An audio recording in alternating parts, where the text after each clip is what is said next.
Dear viewers, thank you for choosing Manhwa Compilation Channel. Enjoy watching. The reason to start was simple. The real world compared to the virtual one is meager and gray. The world of games gave the opportunity to get those sensations that do not exist in real life. All these games have the same goal: fun. There are two types of gamers, hardcore and casual. Hardcore only agrees to win. The casual doesn't care whether he wins or loses. He is interested in the process itself. Chad Stanton was 23 years old, and like most teenagers, he liked games. Chad was a casual, jumping from one game to another. The guy remembered one game called Real Fantasy. He played it for about 6 months. About a year and a half ago, a game company released the world's first virtual reality game. The game developer said that the development took 11 years. $1 million was spent to release the MMORPG game. Users appreciated the efforts of the game creators, which were based on a huge period of development and investment. As a result, a blockbuster game was born, as everyone expected. In reality, the game turned out to be a bit boring with dull characters and was a complete failure. Exactly a year after this, another company launched this game. At first, the main character was delighted with this news, because there were already rumors about it. And then Chad reacted to the release of the game with disbelief. He was surprised that there was no description for the game, no credits, but the game was released anyway, a perfect excuse to go bankrupt. At first, the guy was not interested in this game, but now everything is different. 6 months ago, Chad was at a loss because of some incidents in his life. Although he tried to live a normal life, he rested, went to a cafe. After about 3 months, the main character came to his senses and began to play again. One day, while sitting in a cafe, Chad accidentally saw the news. The visitors in the cafe immediately reacted violently to what they heard. The news shocked everyone. The news announcer told a shocking incident. One of the gamers died while playing a virtual reality game. The inscription on the screen indicated that the gamer played the game The Last Savior, during which he died. They were also asked to refrain from disclosing personal information. Chad was somehow uncomfortable with such news. He sincerely did not understand how this was possible, because he himself was not the kind of gamer who eats and drinks while playing. And the main character was also interested in a trivial question. If he dies during the game, then who will he become in his next life? Thoughts about the consequences of the game seemed frivolous to the guy. He threw them aside, put on a virtual reality mask, and decided to finally test the game. The first impression turned out to be quite good. He even thought that the game was amazing. But then something alarmed him. In fact, everything was not so harmless. Everything was buzzing inside that Chad automatically grabbed his head, as if he was trying to hold it in place. There was some kind of throbbing pain in my temples. An image of aliens appeared on the monitor, proudly declaring that they were the developers of Lhasa. Everything looked very realistic. The main character was forced to admit that compared to this game, Real Fantasy is much worse and more primitive. The main character's face showed bewilderment. The game was unusual, and he still had to figure out what was wrong. One nuance seemed strange to Chad. He opened the menu again and looked closely. Without a doubt, the game contained a gacha element. In other words, the player could buy a virtual item. The players looked at the monitor from different sides, but something didn't add up. There was no coin slot, or it is invisible at first glance. With the help of the game, any gamer could get a kindred spirit. It was tempting. The inscription on the monitor said that before starting the game, the gamer must choose a kindred spirit by drawing lots from the machine. That's why people talk about the Last Savior Spirit Mate system, that here in this game, simple luck is your best friend. In the game The Last Savior, all content begins and ends with drawing lots. Now gamers had to find out what kind of game this was, in which the player's fate depended on luck. Be that as it may, Chad no longer liked the conditions. The main character remembered a nightmare from the past associated with something similar, or rather, with wasting money. Although a lot of time has passed since then. On the one hand, billing was convenient for Chad, but on the other hand, he had already spent a lot of money on the game. However, the guy had to admit that Lhasa provided the fairest choice, based on other similar games. The main character began to calculate. 10 times in a row for 10, a total of 100 times. He couldn't afford any more. This game only allowed one account using iris recognition. Resetting your account was prohibited. The problem for Chad wasn't money, it was luck itself. In addition, there were penalties in the game. Everything was leaning towards how lucky the guy would be. Without thinking for a long time, the main character finally decided to try his luck. The inscription on the monitor invited you to draw lots for your kindred spirit. All that remains is to look at it. Chad decided that while he was still getting the hang of it, he would complete goals in the Lhasa events. A greeting and good luck appeared on the monitor. It went on to say that there are 2 main types of rewards. A sign appeared, selecting a kindred spirit and skills. This was followed by an explanation that no matter how many stars the player drew, the total sum of the two drawn lots would be 10. The next slide gave an example of how this works. The main character specially selected a 1-star spirit to match a 9-star skill. A good gamer is one who makes a good start to the game, but the main character was sure that in any case he could draw out a great kindred spirit. Chad, lost in thought, looked at the monitor. In front of him was an excellent kindred spirit. The guy didn't see anything special in this, so he decided to start by simply making a choice. In front of the main character on the board, there was the keyword inventory, and it was available. Chad moved on to the next stage. Next, the system provided coins for the lottery. Chad thought about it. If he encounters a high-ranking spirit mate, the skill may be weak. Therefore, the guy hesitated with what number of stars he should start with. Perhaps 6 would be better, because there were very few 9-star kindred spirits. The main character was nervous, as if this was the most important event. It was necessary to put the coin in, but for some reason Chad hesitated, not making up his mind. He still throws a coin. The wait seems endless. Finally, the monitor lit up golden and showed the result. Something appeared before Chad's eyes that he could not explain. The scoreboard lit up with bright golden flashes. It was his kindred spirit. Among all the golden spheres, 2 especially stood out. They resembled 2 suns or 2 comets. The main character was speechless with delight. This is the most magical thing he has ever seen. The guy thought this, since there is a golden-colored ball, then the spirit must have 7 stars. Chad couldn't believe his eyes. He didn't expect to get a 7-star spirit so easily. The main character could not resist, and boasted to the other guys that on his first attempt he got a spirit with 7 stars. It was cool.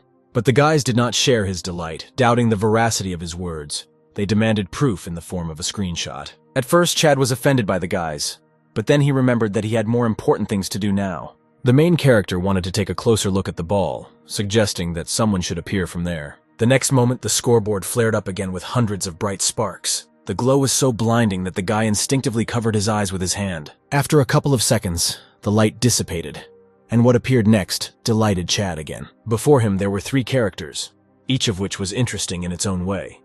The guy suggested that these were candidates for the role of his kindred spirit. Chad was the first to decide to look at the player with long hair. It was Durkin with 1 star. He was a 2nd-rank mercenary, and the leader of a group of mercenaries called the Ash Wolf. Being an experienced military man, this character could be a great assistant for the player, but the main character was not impressed. The main character didn't know what was best to do, he had to think. Chad wanted them all at once, he believed in them. And now the guy is faced with a dilemma. Who to choose? Both candidates were equal. Both Jojo and Roland had the same number of stars. Chad couldn't decide. He looked from one candidate to another, about to make a decision. Both characters looked stunning, each gorgeous in their own way. At this moment, Chad received messages from other players. One of them praised Jojo, and the other spoke flatteringly of Roland. The main character regretted reading these messages. Now he's even more confused. While the guy was comparing the advantages of his candidates, another thought crept into his head. Maybe none of them are better. Chad looked at the coins again. He had the idea to cast lots again. Maybe someone even cooler would come up. The main character stood at the machine and thought whether it was worth the risk. No matter what character the guy gets, if he throws the rest of the coins, then the spirits that he now has will disappear. So this is a bad idea. But that's not the main thing. All life essentially consists of risks. He's not just any player, he's Chad Stanton, whose most important thing is to enjoy the game. Chad apologized to both candidates.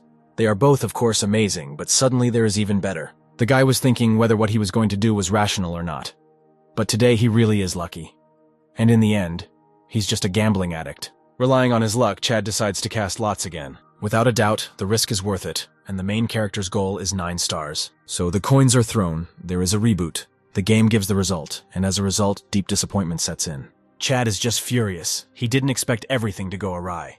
He refused spirits with 7 stars, and in return received only 1, 2, 3, and 4 stars. As a result, 80 lots were wasted. The main character was very upset. He blamed himself for the stupidity he had committed. But what's done is done, and based on what we have now, Chad decides to move on and proceed directly to the game itself. At this moment, the game gives out another surprise. This time, the main character got a slightly better result than the previous one, although not as amazing as the very first option. Kindred Spirit with 6 stars.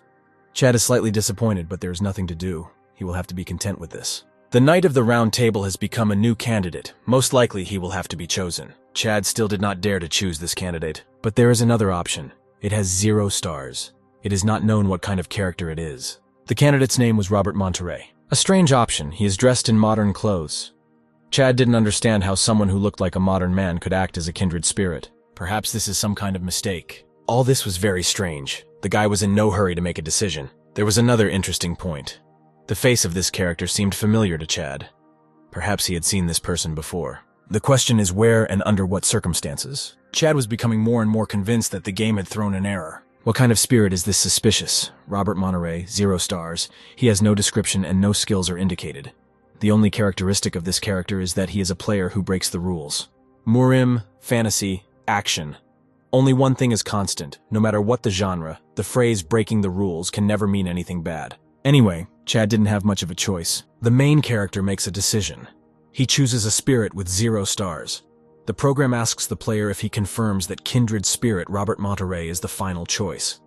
Chad confirms his choice. So Robert Monterey is confirmed as Chad Stanton's kindred spirit. Robert Monterey opens his eyes. He has awakened. The main player can't wait to find out what kind of person his kindred spirit is. Robert Monterey reacted to his awakening with a fit of anger. He himself cannot understand what kind of strange things are happening to him. The protagonist's soulmate turned out to be a hot-tempered and impulsive character. It is unknown how he will behave further. It seems that Robert Monterey himself was confused. The character once again clarified whether he was truly chosen as a kindred spirit. Chad was delighted. He introduced himself and offered to communicate in a simpler format. Robert didn't understand anything. Up to this point, he himself had played the Lhasa game, so he chalked it all up to a simple glitch. Chad, by nature, was not tactful. He called Robert a bug and joked that perhaps it makes sense to cast lots again. The candidate for kindred spirits said that he received a notification that he was violating the rules with 0 stars, which meant that the system would recognize him as a kindred spirit. And another important point. There is no such thing as a bug in Lhasa. Chad continued to insist on his own, claiming that the user cannot turn into an NPC overnight, so the only explanation for what is happening is a bug. Robert, in turn, was sure that this was not a bug, despite the fact that this was the first time this had happened to him. As it turned out, Robert Monterey himself was one of the developers of Lhasa. In other words, Monterey played this game the longest. Chad was a little scared. The candidate for kindred spirits behaved, to put it mildly, like a crazy person. Not knowing how to behave further, Chad warned that he would leave the game for now to eat, and besides, he needed to go to bed early to watch the championship final at dawn. Hearing the words championship final, Robert suddenly remembered such a phenomenon as the butterfly effect. For greater confidence, Robert clarified that the championship final was supposed to take place in June, but according to him, it was now March. Chad confirmed that everything is correct. The final is scheduled for June 5th. Robert had a feeling that he was going crazy, and then something dawned on the candidate for kindred spirits. He wondered if on March 19th there had been any out-of-the-ordinary incidents, for example, a scandalous incident associated with Lhasa, or something directly related to Chad himself. Now it's Chad's turn to be surprised. He asked his new acquaintance why he had such strange questions and why it bothered him so much. Chad admitted that at the same time he took an academic leave and, for fun, decided to play once in Lhasa. The main character remembered that at the same time he heard news about a man who died while playing a virtual game. He tried to remember the name of the deceased. The name was Robert. Chad was shocked by what he remembered. He couldn't believe that Robert Monterey was the same man who died during the game Last Savior. Chad asked Robert directly about this. Chad also said that after that incident, all virtual reality games were temporarily frozen, and gamers conducting streams made a lot of noise. Robert was horrified. He couldn't wrap his head around the fact that he died during the game and became a non-player character. Monterey was worried about what would happen to him now. Chad made an unsuccessful attempt to understand Robert. The candidate for kindred spirits seemed unperturbed. The main character was surprised that after realizing what had happened, Monterey remained calm. This was a serious problem. Robert assured that everything was fine and he had more serious problems. Stanton was quite surprised by this statement. How could anything be worse? Robert didn't explain anything. They wouldn't have believed him anyway. Instead, he suggested that Chad first draw lots and determine the skill. The inscription "skill by lot" appeared on the monitor. Chad's face changed again from what he saw. There were clouds and snow on the computer screen. The image implied a certain skill. Robert did not share all these emotions. He was surprised why Stanton reacted so violently, because this was just a definition of a skill, not a kindred spirit. Chad explained that when a kindred spirit is chosen, the number of stars for the skill is already predetermined. The color effects change depending on the chosen spirit. 6 stars is silver, 7 stars is gold. There was something unclear on the screen for now. Stanton didn't understand anything. It couldn't be that the colors disappeared in the gacha machine. On the screen, there was an image of some wiring. It was unclear what they meant, but it seems Robert had an explanation for what was happening. Monterey recalled that his rank is 0. But Chad didn't want to hear about it, refusing to take his failure for granted. The candidate for kindred spirits continued to insist that the sum of the stars of a kindred spirit and skill always equals 10. Chad was terribly upset. Robert, on the contrary, was calm. In addition, the game again presented some kind of surprise, illuminating everything with a bright flash.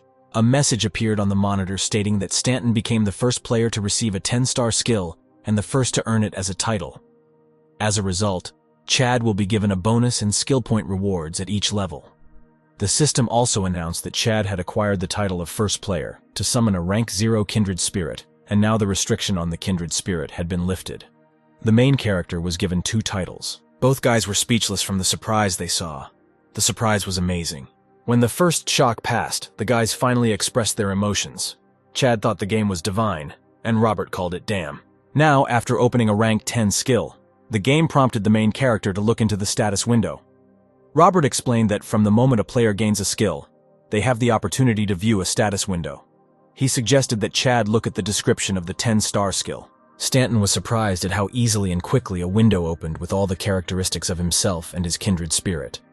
Monterey noted that even with all the desire, it would be impossible to get confused here. The system reported that Chad received the right to use things that were prohibited or closed. The title bonus was in effect, and the skill level would increase as the player level increased. But the main character did not show much enthusiasm. He expected something more. Stanton felt sorry for Monterey. Lhasa is usually merciless towards newcomers, but what happened to Robert was too harsh. The main character wanted to know if Lhasa really didn't explain her action. Alas, Robert also did not understand anything. He was not given any conditions or scope of application of the skill. Taking a break from talking about Lhasa, the guys decided to see how the skill works here. Stanton was interested in the question of whether Monterey's skill was active or passive. Robert had never seen anything like it in the 10 years that he had been playing that game. Chad was surprised that Robert had so much experience, but something didn't add up. Just in case, Stanton once again clarified whether Robert really was not mistaken in the figure. Since Lhasa entered the market only 6 months ago, Monterey didn't know how to say it. In fact, everything was different. Robert stated that he was the main character in the game. Chad, of course, didn't believe this. The main character openly called Robert's statement nonsense, but Monterey was ready to explain all this with ease. Robert came from afar, asking if Stanton had read fantasy novels. The main character admitted that he sometimes reads things like this out of boredom, and if so, then it was easier for Monterey to explain everything. The candidate for kindred spirits asked his interlocutor if he knew things that are common in fantasy stories. Robert admitted that he is a hitman, and to be more precise, also with the skill of reincarnation. Chad listened, not knowing what to say to this. Monterey's confession was quite unexpected. Santon was shocked by what his new friend told him. After everything he heard, Chad only felt worse. Robert wondered why this guy was reacting so violently. Stanton tried to understand the true state of affairs. If Monterey does not fulfill certain conditions, he is forcibly returned to the beginning. Chad clarified what these conditions were. Robert picked his nose and remembered that he had failed the grab. As it turns out, Monterey challenged the last savior 5 times, and every time Robert failed. Chad didn't believe everything he said. It was worse than the plot of a fantasy novel. Robert hugged his interlocutor in a friendly manner and didn't really care whether Chad believed him or not. Stanton did not appreciate this friendly gesture, reminding Robert that a minute ago he was picking his nose with the same hand. Monterey was not one to be touchy. He encouraged Chad, assuring him that he had found a kindred spirit that even one with 9 stars could not compare with. Robert confidently promised to make his ward the strongest player. But alas, Monterey's words sounded unconvincing to Stanton. The main character decided that he would take care of himself and let Robert just watch. Monterey ignored his interlocutor's words and dragged Chad to create a character. Chad chose Carp as his name. Robert politely agreed this time, replying that he was looking forward to working with Carpy. The kindred spirit reintroduced himself. His in-game name was Supreme Unfair Demon, can be shortened to Heavenly Demon. New data was immediately entered into the system. The sign on the screen said that the character creation was completed, and now it was necessary to undergo training. Robert encouraged Chad again, now pushing him to study. A splash screen appeared on the screen to move to the next stage. Chad moved to some other place. There was nature all around and he could not understand where he was. Robert got his bearings right away, explaining that this was the place where the training would take place. A message on the monitor said that during the training process, the player will have to fight 50 monsters for an hour, and the reward will depend on how long he lasts. The monster raid will begin in 60 seconds. Chad found it all simple. Robert explained that the monsters would attack Chad right here, and the only thing he needed to do was run away or hide from them. The primary question for Chad was how long the players could last. Monterey was not particularly worried about this. He assured that holding out for 12 minutes was quite possible, although difficult, but Stanton had gotten combo. Therefore, if the ward completely listens to him, he will soon receive the first rank and even hidden objects. But it seems that Stanton did not take the words of his kindred spirit correctly. Chad didn't care and simply rushed forward, receiving indignation from his patron in response, who continued to explain something else. The system message said that a monster raid was beginning, and there were 25 goblins and 25 kobolds available. Robert yelled after Chad that he needed to run into the forest, because during training the main task was to survive and get the best reward. Stanton, for some reason, was confident in himself, assuring that they would become the best, no matter what. The monsters went on the attack, but the main character did not feel a drop of fear. All Chad's thoughts at that moment were only about the reward. He will receive a reward even if he kills all these monsters. In any case, he was sure of it. The main character doubted for a moment, but as the monsters approached, he quickly cast aside his doubts. Stanton fought monsters literally with his bare hands. He scattered monsters left and right, feeling neither fear nor weakness. The system reported that the title called first with 2 titles was activated. All stats have increased. Chad didn't expect himself to be able to cope with just one blow. The main character decided that everything is simple. This is just training, and he can do as he pleases. The stupidest thought was that if something goes wrong, he will only die. Robert thought completely differently. Now he began to realize that it would not be easy to play this game with such a crazy companion. Stanton's calculations turned out to be correct. He earned the title of winner in training. In addition, he broke the world record, completing it in 9 minutes and 37 seconds. A message on the computer said that Chad would be given a reward for such a brilliant achievement. The guy proudly shared his impressions with his kindred spirit. Monterey did not share the enthusiasm. He believed that the reward for the fastest purification was worse than the hidden reward, and the starless spirit that he was would have difficulty using the hidden reward. Robert was surprised by something else. How Chad managed to be so skilled, so he asked if Stanton could fight in real life. Chad was amused by the question and admitted that he is not good with sports. He was more interested in games. The main character said that in the game, Real Fantasy, all he did was fight for 6 months. Robert was at a loss how it was possible to play such a boring game for 6 months. But apparently, thanks to that game, Chad learned to fight monsters. Stanton caught the bewilderment in Robert's eyes and asked what was wrong. Robert responded by calling his companion eccentric.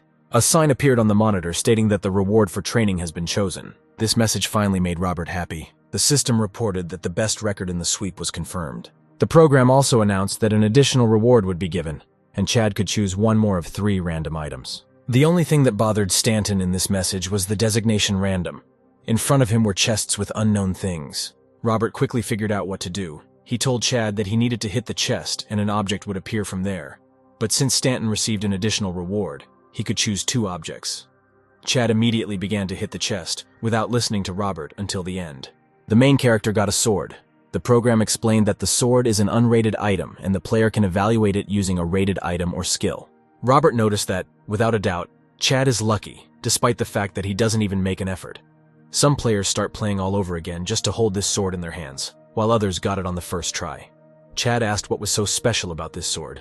Monterey explained that in this game, items are classified into 2 categories, rated and unrated, and when the player rates an unrated item, additional abilities are unlocked. Chad was surprised that even additional abilities were due to luck, and how a game could exist that depended on luck alone. Now it remains to open the second chest, and the main character hoped that there would be something worthwhile there. But there was a brick there. Stanton was furious at the surprise. Monterey, on the contrary, was amused by such a surprise. At least there is a little justice in this world. He explained to Stanton that the brick falls out 70% of the time.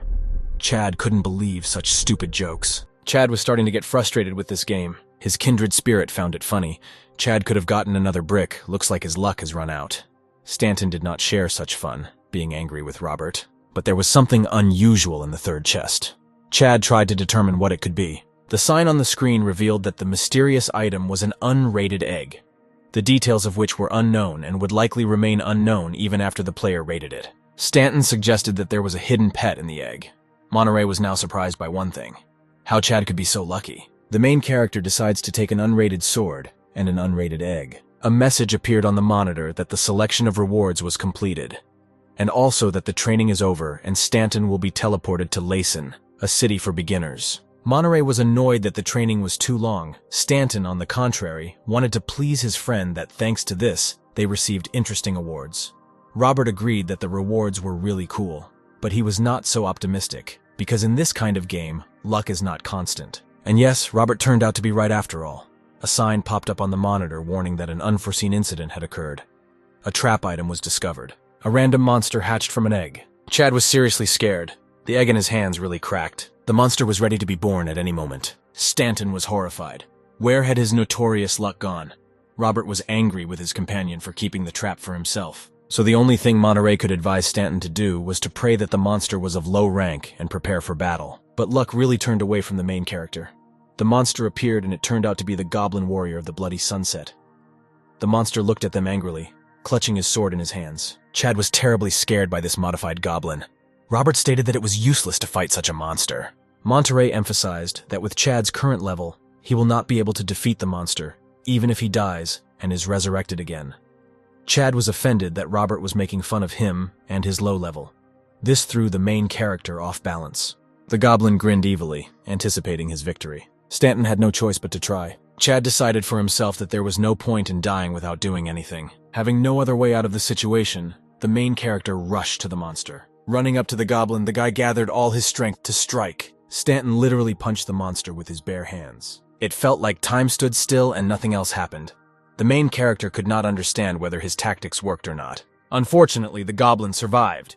He growled, looking angrily at the guy. Another moment and the monster was ready to attack again. A wound appeared on Chad's hand. The monster was dexterous. Robert tried to warn his friend, because he did not even realize the true state of things. It was difficult to even guess how many hits a level 1 player would have to deal to a level 35 monster to kill it. Chad didn't want to listen. His goal was to win. Stanton asked for inventory, and a sword immediately appeared in his hand. Taking his weapon more comfortably, Chad again rushed to the attack. Robert was dumbfounded because he had forgotten about this possibility. However, Monterey reminded Carp's character, that is Chad, that an unrated item has no power until it is rated. Therefore, it would be better to use brick. Chad did not argue and asked to hurry up and give him instructions, because Robert had been here for 10 years. Chad was ready to take any risk. The main character has already accepted that he may have to die today. He ran up to the monster and prepared to strike. Robert did not give any instructions, noting that Chad was already doing well. He advised them to continue in the same spirit, promising to feed their friend as soon as they reached the village. The goblin was destroyed. Suddenly, the main character's sword began to change its color from light to dark red. The inscription Greenskin Killer and Heroic ranking with a level limit of 10 appeared on the monitor. Chad proudly clutched his weapon in his hand. In total, my performance as a player has doubled. The sign on the monitor said that with an increase in all physical indicators, there is a low probability of increasing damage to green skin by 300%. The item name and rating have changed due to an additional option.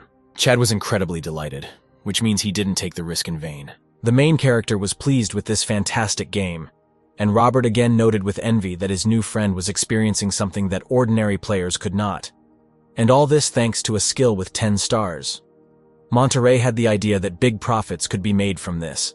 At this moment, a warning appears on the screen that in 5 seconds, there will be a movement to Layson. Chad did not expect this, and asked to give him another 30 seconds. Robert warned Stanton to move away from where he was standing, but it was too late. The portal opened, taking Chad with it. For Stanton, these were unusual sensations. He had never moved through such portals before. A couple more bright flashes and the movement was completed. A small but cute village with similar houses appeared before the eyes of the players. Chad couldn't believe that they were in the game. Everything was so realistic, thanks to the graphics. Robert was more interested in monsters and completing quests. The players caught the eye of some warriors. One of them was in a bad mood. One of the warriors noticed that the turtle monster was a difficult opponent. The guy sympathized with the monster, suggesting that most likely this monster had lost someone dear to him. On the one hand, Chad was glad that his level had risen and his abilities had increased. On the other hand, the main character regretted that he did not have 10 seconds more. He did not have time to see what kind of object jumped out. From what he heard, Robert again considered his friend abnormal. A sign with information about the character Carp again appeared in front of the players. All indicators increased. Bonus status increased to 5. Robert noticed that the last attack worked. The sign indicated that the skill of a kindred spirit named Heavenly Demon had risen to 10 stars. In this regard, Chad had one question. The main character was interested in how Robert managed to physically be in the game. The abilities of kindred spirits were limited, and Monterey ended up here after Stanton completed his training. And then it dawned on Chad. Robert had the status of breaking the rules. Robert did not agree with this assumption. He had his own guesses on this matter, so he asked Chad to reveal his titles. The characterization now stated that the restrictions of a kindred spirit had been lifted. Monterey was sure that if he had a disability, he would not be able to speak normally. Stanton agreed with his friend, because spending 10 years on the game and then not even being able to use his knowledge would be sad. Suddenly opening up, the main character admitted that he still doubts his kindred spirit. Robert suggested that Chad had trust issues because he had been betrayed before. However, Robert shared his feelings on this matter. Now it remained for Robert to prove how useful he, as a kindred spirit, was. Monterey had one question for Chad. The kindred spirit was interested in what Stanton was going to do first after finishing his online action game training. The answer was obvious.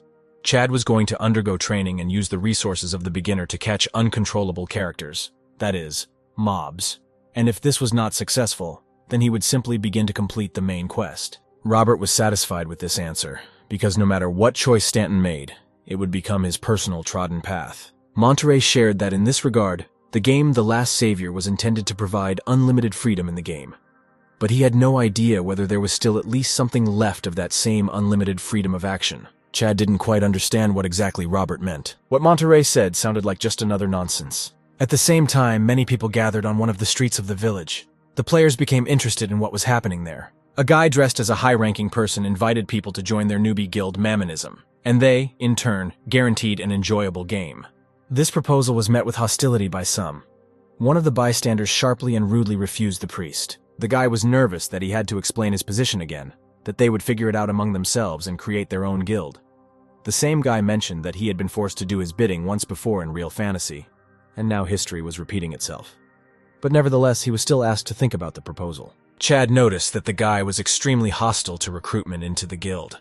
Robert recalled that about 6 months have passed since the start of the promotion of The Last Savior on the market, and the time has come when experienced players who have taken advantageous positions begin to slowly lure newcomers into their networks. The guy in the expensive suit continued to insist on his point, arguing that the players were putting themselves in a difficult position with their behavior.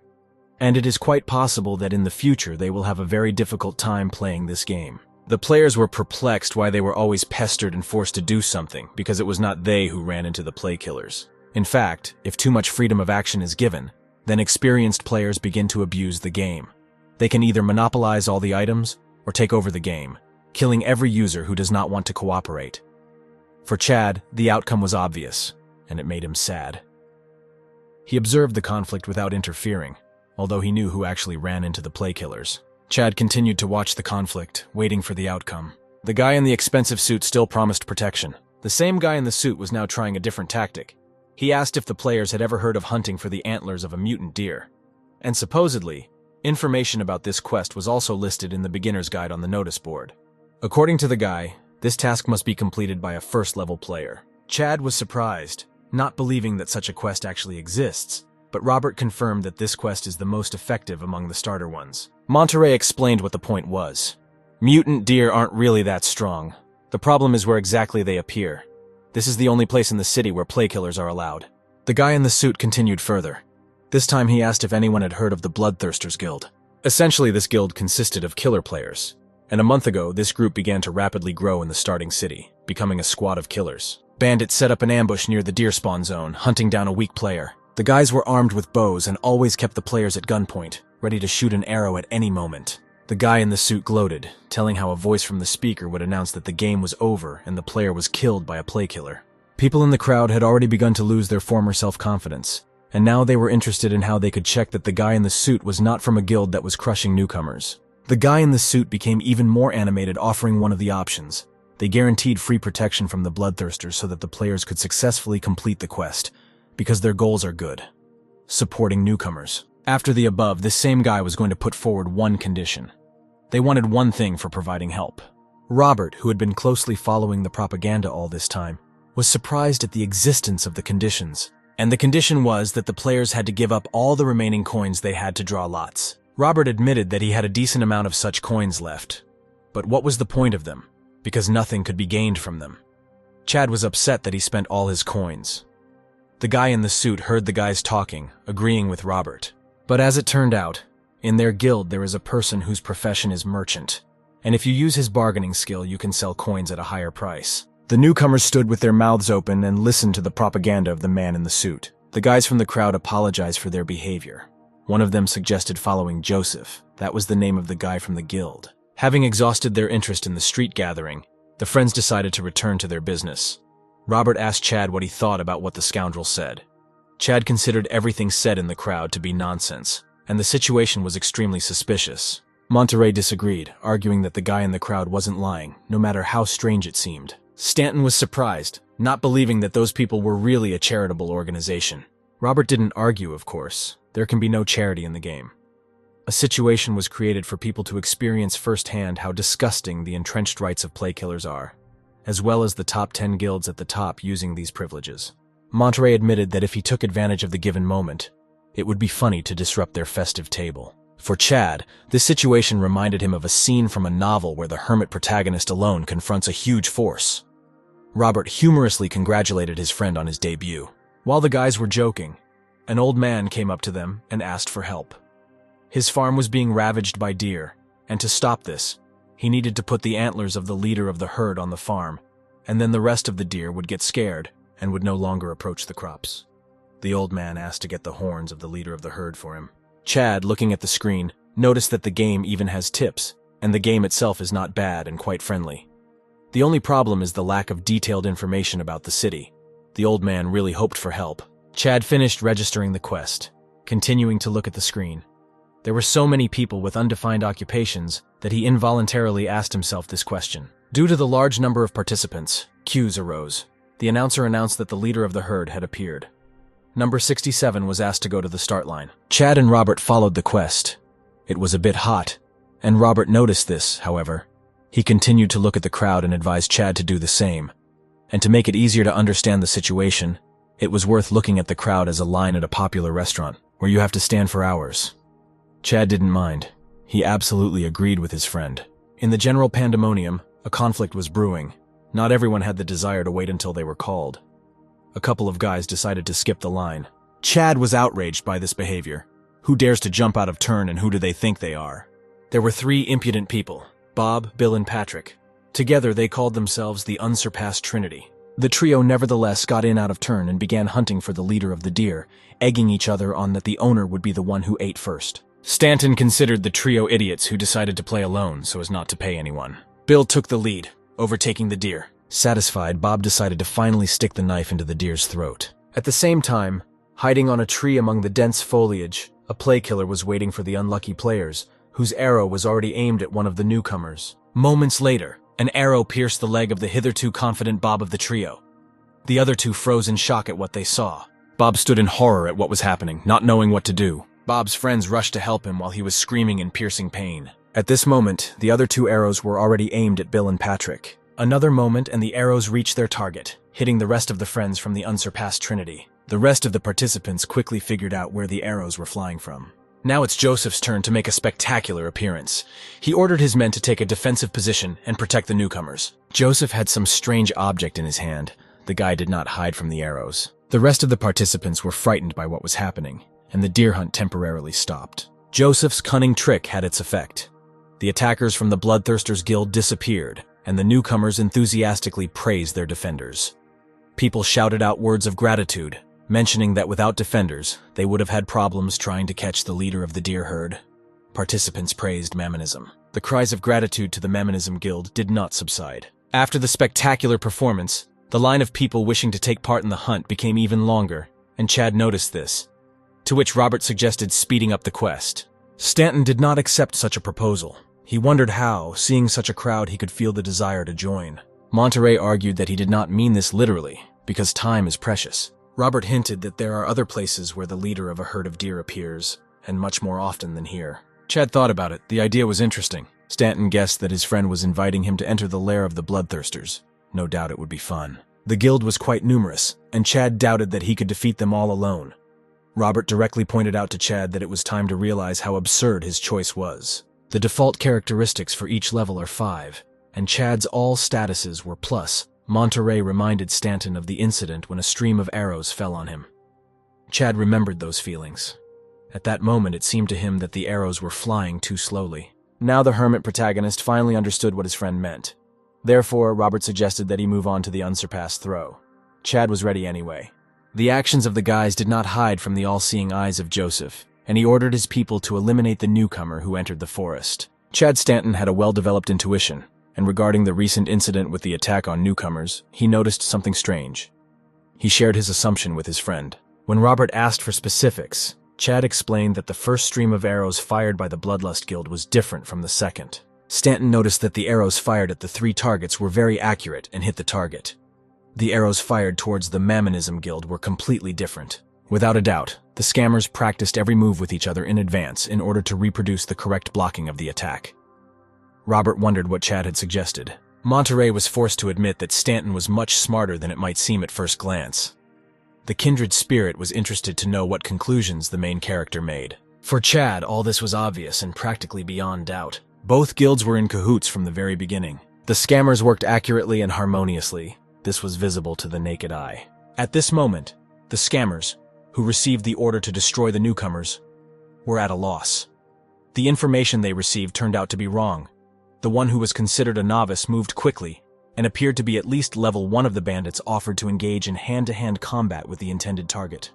They were obliged to work off the money they received. Chad was wondering if there was a function for recording the game process. Robert said that the last savior automatically saves video of the game process, but Monterey was interested in something else. Why Stanton needed all this, unless, of course, he was a streamer. Chad explained that such a recording might be useful in the future. At this moment, a message was received from the system that the main character was attacked by playkillers, and a fine in this case will be assigned to the one who attacks first. If a player dies, the loss of items will be 90%. Playkiller continued to watch Chad, simultaneously thinking about his further actions. The bandit tried to attack Stanton but was unsuccessful. The reaction of the protagonist was lightning fast, and this greatly surprised the bandit. Compared to Chad, the scammer moved as if in slow motion. Stanton attacked the enemy from all sides, not allowing him to get his bearings. Chad was having fun with this process. He considered his opponent boring, continuing to strike blow after blow. In the end, the playkiller could not stand it and began to beg for mercy. Stanton was not going to spare anyone, and the last blow he struck turned out to be fatal.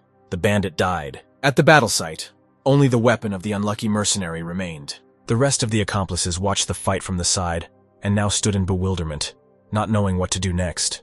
The bandits realized that they would not be able to defeat such a strong enemy. The main character easily identified one bandit after another, mercilessly destroying them. There is only one mercenary left. Chad raised his sword over him, pausing spectacularly. The bandit sat on the ground in confusion, asking him to stop. In the end, the unlucky killer began to beg Chad for mercy, calling him a teacher and citing the fact that if he died, he would not be able to enter the game for 3 days and he would have to eat only snacks. In addition, the bandit promised to give Stanton all his items. Such a proposal only made the main character laugh, and he refused. He asked the mercenary whether he himself spared at least any of his victims. As for the items, after the death of the bandit, they will go to the winner anyway. Finally, the mercenary vowed to curse his killer every time he ate his snacks. This promise made Chad laugh even more. After Stanton finished off the last bandit, he collected his spoils. Robert, who watched the whole process, continued to be amazed at the superpowers of the hermit protagonist. The guy who had never served in special forces and did not even play sports was great in battle. Monterey casually remembered that Chad participated in the fights of the previously released Real Fantasy, and he was interested in Stanton's place in the ranking there. Chad admitted that he actually only entered that game briefly, and rose to 2nd place. Robert was surprised that Chad, leaving behind experienced gamers, took 2nd place. Monterey said that he himself was in good shape and was very lucky. But then something happened, and he began to fall down. Robert also played Lost Ark, but immediately quit. Now it was Chad's turn to be surprised. He did not imagine that Monterey had only been playing in budget-level VR all this time. The most famous was the Mark I game. It was a first-generation budget machine nicknamed the Tin Can. This game was everywhere because it was so cheap.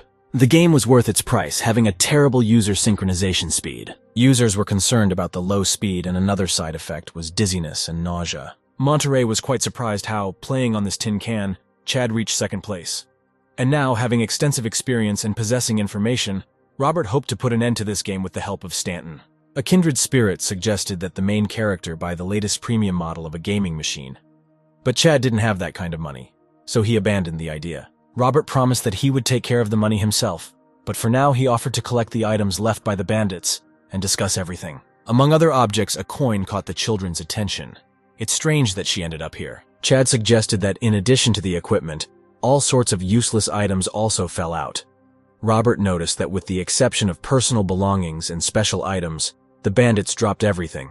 Monterey also admitted that in this case, the situation is changing dramatically. Stanton did not understand what the problem was. Robert reminded Chad about one interesting point, where Mammonism sold all the collected coins. Joseph recently mentioned that there was a merchant in his guild who used the toga skill to sell coins at a better price.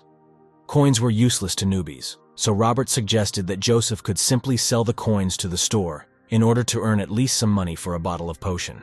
The heavenly demon gently hinted that Carpy's character is essentially a naive kid if he does not understand the obvious. In addition, Robert decided to ask a leading question: who, according to Chad, developed the strategy for beginners? Stanton was furious when he realized that Joseph had come up with all these machinations. Robert added on his own that, by all logic, Joseph was unlikely to be involved in building strategic plans alone. Monterey was sure that the best strategy for beginners was written by the head of the Mammonism Guild, because a well-developed strategy is the key to success, although it has its pitfalls. Strategy is very important information for players. All further actions and results depend on this. After the game is released, hints are uploaded to the community one by one.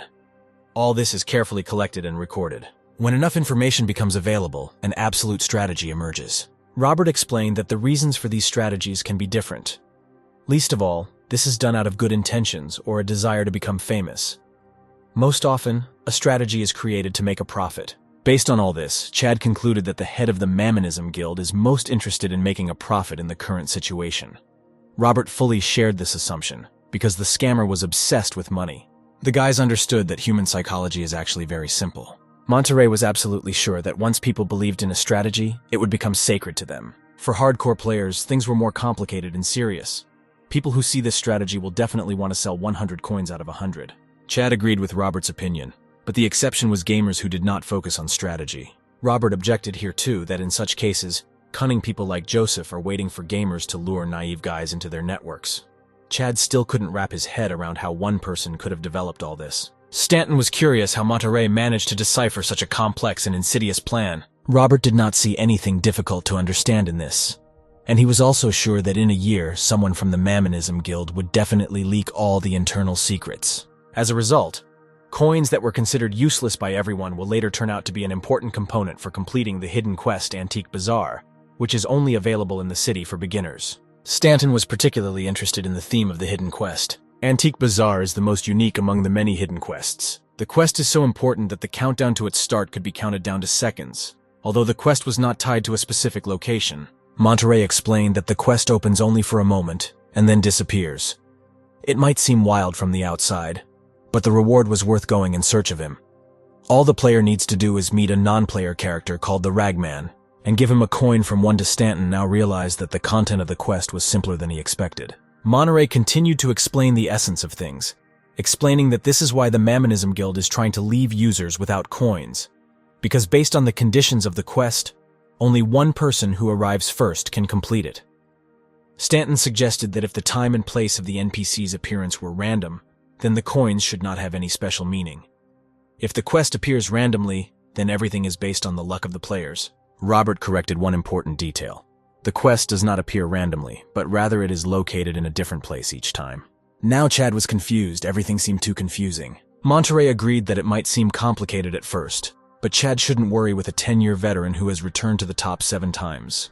Therefore, Stanton's main task at this moment was to get some coins. While Robert and Chad were having a casual conversation, other events were happening in the Mammonism Guild camp. One of the bandits who survived the battle was in a hurry to inform the commander of the armed forces of Mammonism, Arnold Birds, that their guys were completely defeated in the forest. Birds did not believe his ears, considering it complete nonsense. Arnold did not understand how they could act so rashly. He was interested in losses.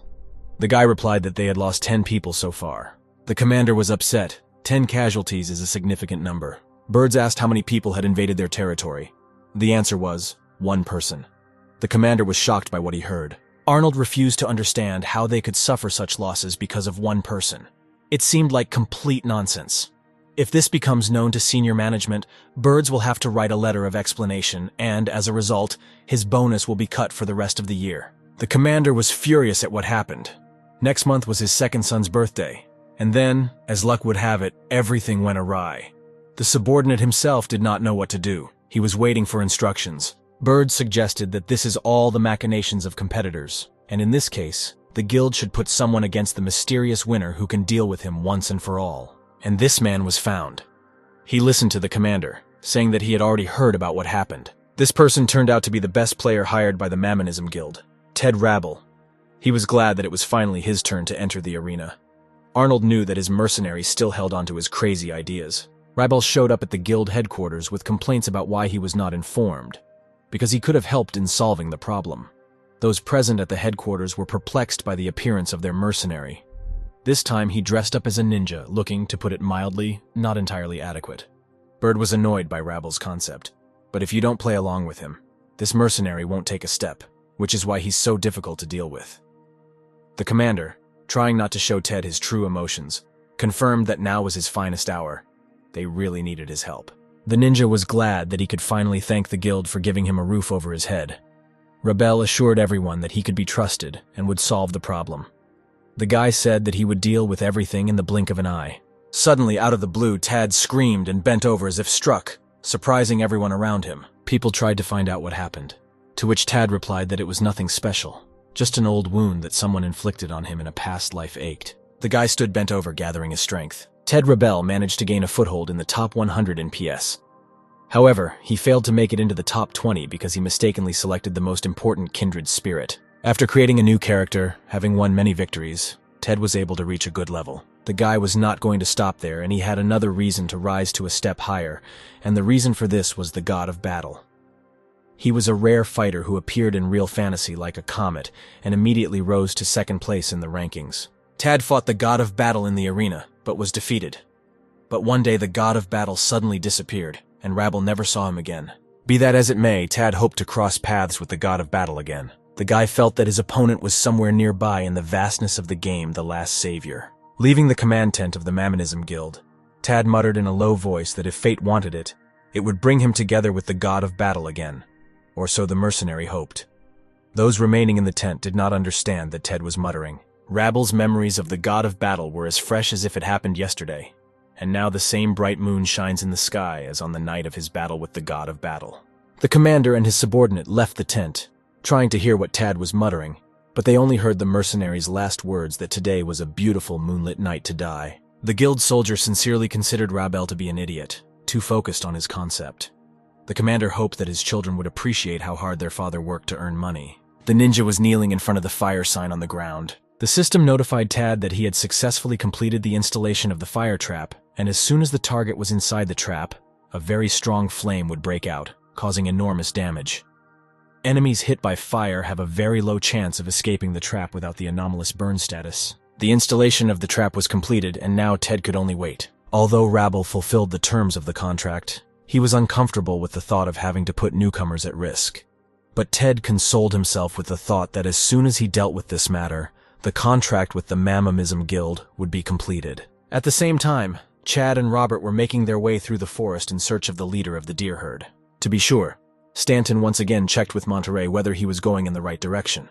But in fact, he was now more interested in whether he would meet anyone else from the Bloodthirsters Guild on the way. Chad wanted to collect more items. Rabble watched Stanton from his ambush. Tad determined that Chad was the same intruder and was walking exactly in the direction Tad needed. One more step and the intruder would have fallen into a trap. Tad mentally prayed for Chad to take one more step, and, oh horror, Chad did take this fatal step. The trap went off, engulfing the guy in fire. Rabel was delighted and jumped from the tree, intending to finish what he started. Tad was already anticipating how the victim would bear a grudge against him because she would have to die. At this moment, the system notifies the ninja that the fire trap has been forcibly extinguished. Chad was surprised by such a surprise, but nevertheless the problem was solved instantly. The system notified Stanton that the unlock skill was activated, the fire trap was eliminated, and the anomalous burn status was reset. Stanton now understands how the 10-star skill works. Rabble froze in place at what he saw. He had encountered this for the first time and had to admit that it was really cool. Tad took this outcome into account, having something else in stock. The mercenary was about to deliver his crowning blow to the enemy in the back. Rabble activated the Divine Whirlwind skill. The system notified that Divine Whirlwind increases agility status by 20% for 20 seconds. For the main character, what was happening did not pose a danger. He easily avoided the attack. Tad wondered how this was possible. His opponent dodged the whirlwind. Unable to bear it, Rabel went straight to his opponent, intending to attack directly. Coming closer, Tad examined his opponent, admitting that he had managed to disarm him. The mercenary remembered that there was only one person capable of using this technique so flawlessly. Standing in front of Rabble was the same god B. The mercenary reacted enthusiastically to the long-awaited meeting. While Ted was crawling on all fours in the clearing, the main character was forced to admit that the opponent was worthy of him. Chad was really scared by such an unexpected attack, and if it weren't for his high endurance, he would have already died. Robert hastened to rejoice that, in addition to everything else, they now had 2 more effects of a 10-star skill. Monterey said that the unlocking skill has a total of 3 abilities. Evaluates unidentified objects, eliminates traps, and resets anomalous status. Chad admitted that all this was amazing and unimaginable. Robert, as always, sarcastically stated that this situation actually amuses Stanton. Monterey wondered how such a klutz managed to get 10-star status. Kindred Spirit reminded that the anomalous status should be triggered under any circumstances, and therefore it was strange that the unlock skill was able to reset this anomalous status. Robert admitted that no matter what, this game still has a conscience, and at least some restrictions must be present. The ninja had finally stopped crawling, and was now standing directly in front of Chad, who had not expected him to get up so quickly. Tad admitted defeat, saying that he had no intention of ruining a beautiful fight. As a loser, he was ready to die. Nevertheless, Rebel was happy that this long-awaited day had come. The ninja admitted that he never even dreamed that one day he would be defeated twice by the same person. But Chad didn't understand what they were talking about, because as far as he knew, today they met for the first time. The ninja called Chad the god of battle, who had let go of his past, and this in turn made him a big man. The main character was confused. It seems that only the strangest individuals have gathered in the Bloodthirst Guild. Tad again reminded that he was ready to accept his death, but he had one request. Chad asked what the request was. The system notified Stanton of a friend request from the overthrowing god of battle. It was a request from Tad, and he asked Chad to add him as a friend. Rebel again asked if Chad agreed to become his friend. This made Stanton laugh. At the same time, in another place, a huge dragon was defeated by a warrior. The warrior who killed the dragon turned out to be the head of the Mammonism Guild, a man named Mammon. He was glad that he had finally managed to deal with the dragon. While Mammon was sitting by the defeated dragon, a soldier approached him and reported that riots had broken out in Layson. Mammon asked where exactly, in their guild or in the territory of the Bloodthirsters. The soldier clarified that the unrest was on the territory of the Bloodthirsters. Mammon looked at the object, not understanding why the basilisk's blood or something similar did not fall out, and what kind of nonsense popped out. Regarding the unrest, the head of the guild suggested putting Tad Rebel against the one who invaded the territory of the Bloodthirsters, and the problem would be solved. The soldier immediately reported that Ted had lost. Mammon did not understand how a top player could lose. The soldier reported that, alas, Rebel left the game and sent a message to Mammon's mail. Tad Rabel wrote that he was glad that he was able to cross paths here with his comrade from the past, meeting whom was the goal of his life. The former mercenary also said that from now on he is going to hit the road with his hero. Tad also clarified that he would pay the rest of the debt later. In any case, there is no need to look for it. Mammon got angry, considering what was written to be nonsense. The subordinate standing next to him also did not understand anything. The head of the Mammonism Guild just shook his head. Rabel's concepts irritated him. However, Mammon was forced to admit that no matter what, Rabel is still very talented. Having finished talking about Ted, the head asked who was in charge of the Bloodthirsters. The soldier replied that their commander was Arnold Birds. Mammon ordered to contact the Birds and tell them to move in groups of 10 people. The soldier asked what to do if there was an area that could not be covered. The head of the guild replied that this was still better than complete defeat. According to Mammon, a hidden quest should appear any minute, so you need to focus on collecting coins, although it's a pity that everything goes awry because of some little thing. The head ordered to increase the number of people in the city, and if an elderly person is discovered, whom no one has ever seen among the non-player characters, let them act immediately. Mammon lamented that he had to waste manpower on an insignificant city for beginners. The system notified Mammon about the increase in his indicators and about receiving the battle axe reward, which was used by the great leader of the orcs, Krandish Shika. The system also informed that low-rated monsters would not attack. Mammon boasted to the soldier that he received this weapon thanks to the hidden quest Antique Bazaar. He couldn't wait to get his hands on some more items. The head asked whether the troublemaker was a member of one of the top guilds, and whether there was any worthwhile information about him. The soldier replied that all that was known about the intruder was that he was proficient in several types of weapons. Maman considered such information nonsense. The head of the guild was angry with everyone. He could not find words to express his indignation. Having calmed down a little, Maman clarified that if a junk dealer is found, you can trade with him only once. After this, the head released the subordinate. Having remembered something, Mayman ordered that Arnold Birds be told to write an explanatory note, and that the bonus will be cut. Birds felt the wrath of the guild head well. He apologized for not being able to protect his subordinate either. At the same moment, the system informed Chad that he had killed the leader of the deer herd, and he managed to get the quest item, Horn of the Herd Leader. The reward can be obtained from the farmer. The level is increased and bonus points are awarded. Stanton was a little sad that it all ended so quickly. The heavenly demon praised Chad and offered to return to the city for a reward for the completed quest. The main character noticed that the bandits from the Bloodthirsters are now walking in groups, which means they received the corresponding order from above. Robert didn't see this as a big problem, because it wouldn't be difficult for Chad to kill a couple of people. But if the remaining 8 attacked all together, then it would be more difficult to cope with. Stanton was determined to complete the hidden quest, but Monterey cautioned that there are certain conditions for the appearance of a non-player character, who, by the way, could not appear for more than a week. The main character did not understand what to do in this case. Waiting all day for a quest to appear in the starting city was a bit boring.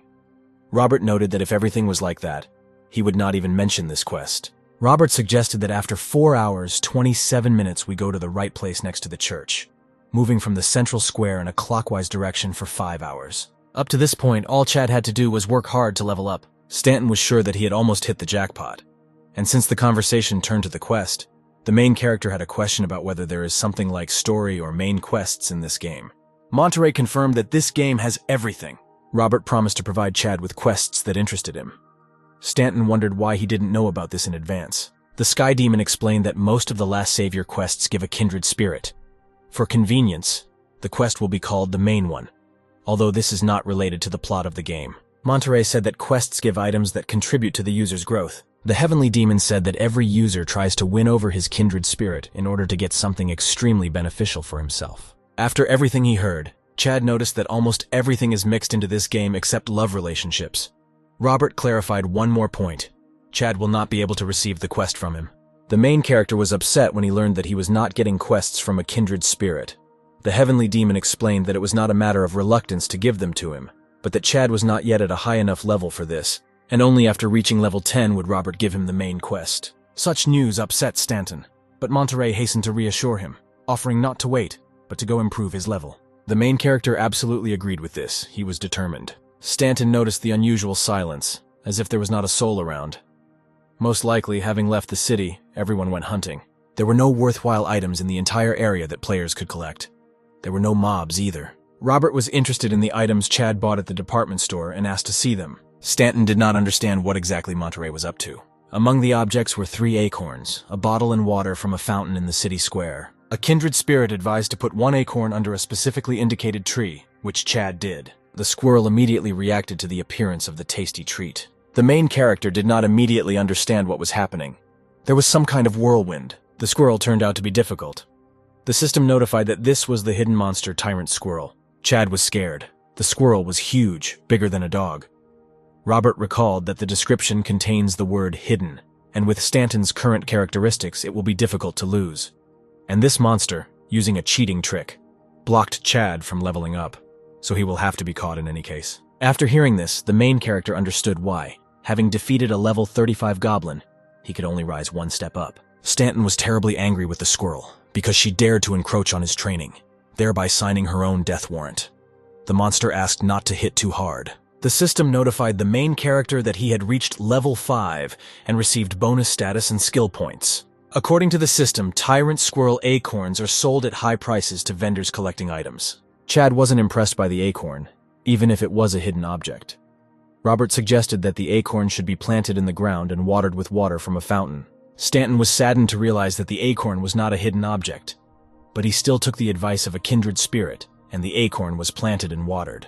The tree from the acorn literally grew at lightning speed, greatly surprising the main character.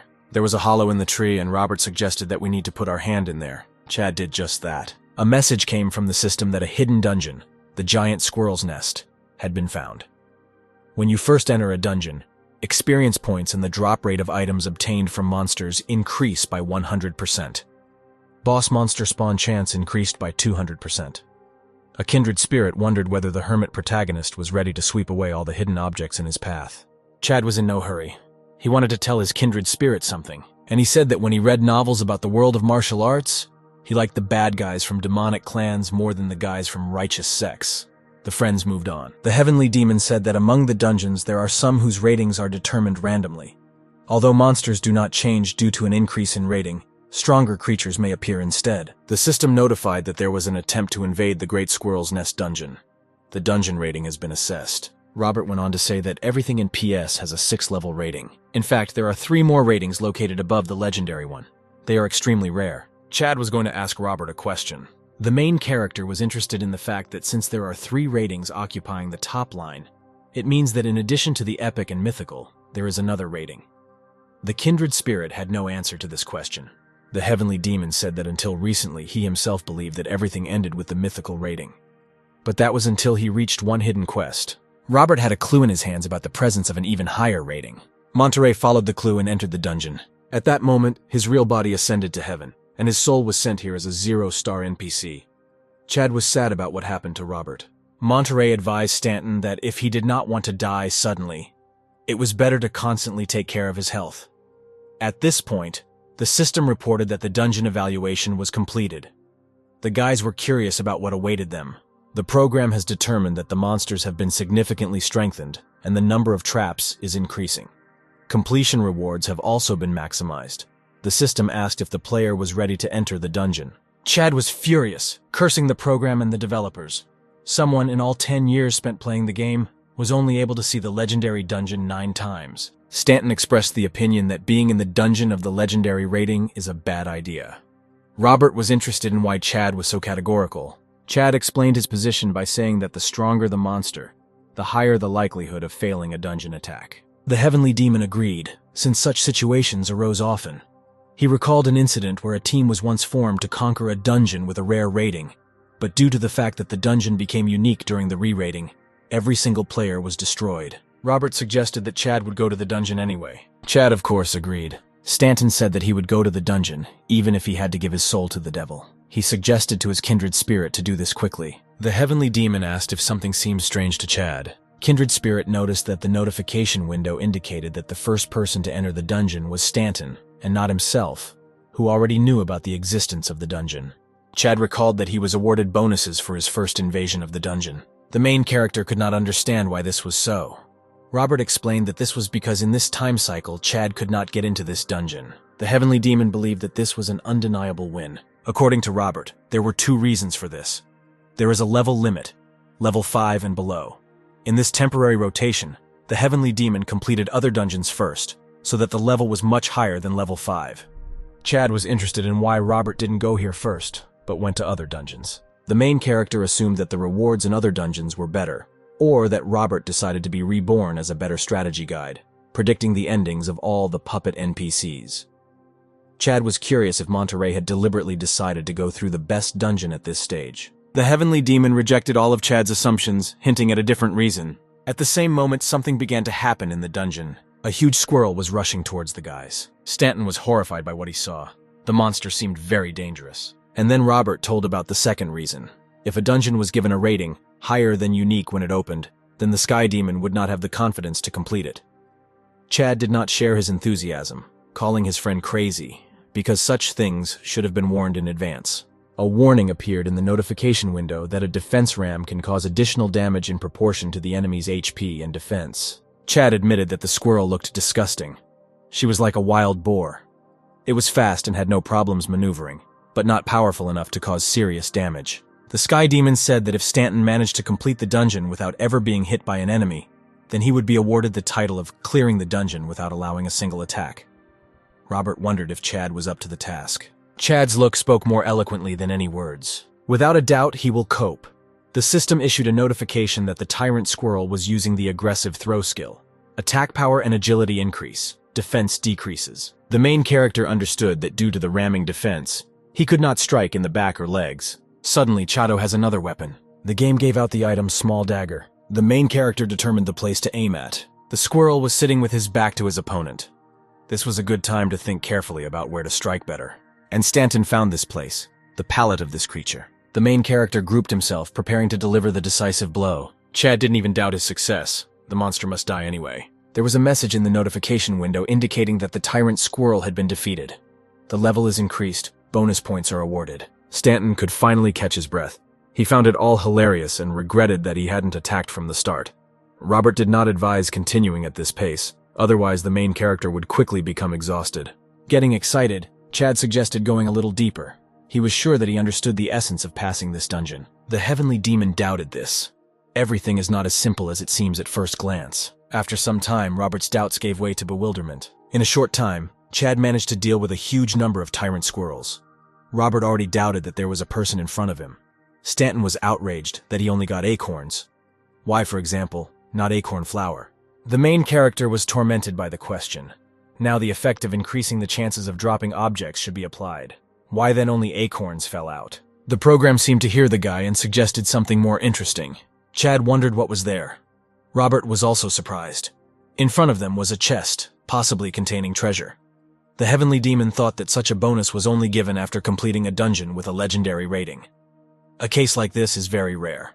Monterey realized that in any case, the rating of a chest is the concept of an upper limit, so there is no guarantee that a rare item will come out of a rare chest. Stanton couldn't wait to open the chest. The guy was trembling with anticipation, but Robert again did not support his enthusiasm. Chad was about to open the chest, but suddenly something started happening again. The walls around shook as if in an earthquake. Robert suggested hiding just in case to understand what was happening. In the depths of the dungeon, something was moving noisily. A squirrel was born again, but this time it was huge. Stanton thought the hippopotamus would look smaller. Robert admitted that his assumptions were correct. The creature was a mutated entity, many times stronger than the dungeon boss. The heavenly demon explained that this was a hidden dungeon mob, the appearance of which was usually very rare, and it was strange that the mob had come out just now. The main character tried to think logically. If there is a hidden mob in front of them, then they are giving a good reward for it, in which case there is nothing wrong with the fact that it appeared. Monterey was almost sure that this creature was more like a trap, so there would be no dropout item here. But on the other hand, the player is awarded a large number of points, which immediately raises the level, and if he manages to win a one-on-one duel, he is awarded the title. Robert wondered what decision Stanton would make, whether he would try to defeat the creature. After hearing all the conditions and future privileges, the main character agrees again. Chad was eager to start the fight, but the creature did not attack. The heavenly demon was going to point out the weak point of the creature. But Chad didn't let his friend finish. He wanted to carry out a frontal attack. Robert was horrified. His friend had definitely gone crazy. Kindred Spirit explained that when attacking head-on, the player has a 99% chance of dying. The main character expressed his opinion. Perhaps it is much better for the heavenly demon to grow little by little, hitting the enemy's weaknesses that it points out. But Chad wanted to do things a little differently. Stanton made a decision. Even if he takes fatal damage, he doesn't care. After all, he played games for fun. The heavenly demon did not argue anymore. The more Robert watched Chad, the more absurd his actions seemed. Monterey was brought out of his thoughts by Stanton's scream. He was pointing at something. Out of principle, Robert was not going to look, showing his offense. And in the end, how many times did he have to repeat that there was a mutant there? But what he finally saw surprised him as never before. There was a chest there.